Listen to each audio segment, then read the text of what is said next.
Hey everybody, this is Andrew Harper. I'm going to actually solve this equation using the quadratic formula. Now we actually did this problem before where we found the discriminant and we talked about what the discriminant means and how many solutions there are. And so what we're actually going to do is solve it here, and I'm going to kind of point out, kind of relate it back to the discriminant. So the first thing I want to do is actually give you the quadratic formula. So the quadratic formula is negative b plus or minus the square root of b squared minus 4ac all over 2a. And usually they say x equals all of that.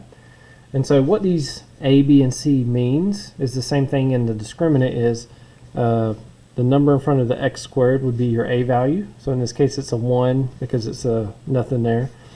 The b would be negative 4 and the c would be, in this case, 4. And so all you're going to do is actually just plug it into that formula. Now what you may notice here is that this right here was actually the formula for the discriminant. So if you remember, the discriminant was b squared minus 4ac. And so I'm going to come back to this and talk more about this in a minute. But what I'm going to do is I'm just going to plug in these values into this formula. So negative b, so what I actually would like to do is I'm going to show you kind of how you would want to plug it in. I'm going to rewrite this, but everywhere I see a letter, I'm going to replace it with parentheses. So negative b plus or minus square root of b squared. So notice where instead of b squared I put a set of parentheses squared minus 4ac. So instead of a and c I put parentheses divided by 2 times a. And what I'm going to do is in the parentheses I'm going to replace it with that value. So notice negative b, well what is my b value here? Well my b value is negative 4. So negative 4. Now some of you may already know that negative 4 is plus 4. So if you wanted to, you could just go ahead and put a plus 4 here. But I just want to show you, if you wanted to just plug it in and plug it into the calculator, this would be how you do it. And so b squared, and it's very important to put that in parentheses, minus 4ac all over 2 times a. So notice a is 1, sorry. A is 1, so I'll plug in 1 here and here, and c is 4, so I'll plug that in here. Now one way to do this is just to plug it into the calculator just like this, but I'm actually going to go ahead and simplify that here. I'm just going to show you. Again, negative 4 minus negative 4 is 4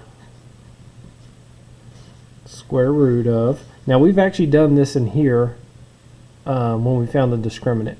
So negative 4 squared is 16 minus 4 times 1 is 4 times 4 is 16. And so really inside we have 16 minus 16. So this is 16 minus, this ends up giving me 16. And 16 minus 16 is 0. All over 2 times 1, which is 2.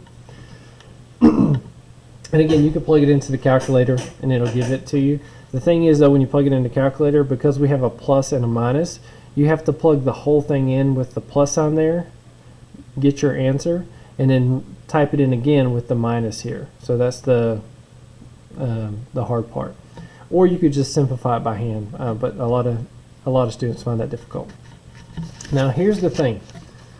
I want you to look at this right here. This is very important because we're not done. Now I told you before that if you have 0 as a discriminant, that means you only have one solution, and you're actually going to hopefully see why here. And so when you see this, this plus or minus really tells me that I have two different answers. I have 4 plus square root of 0 over 2, and then I have 4 minus square root of 0 over 2.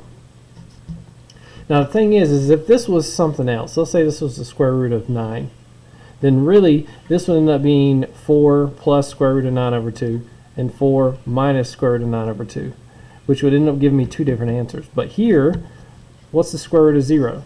So the square root of 0 is just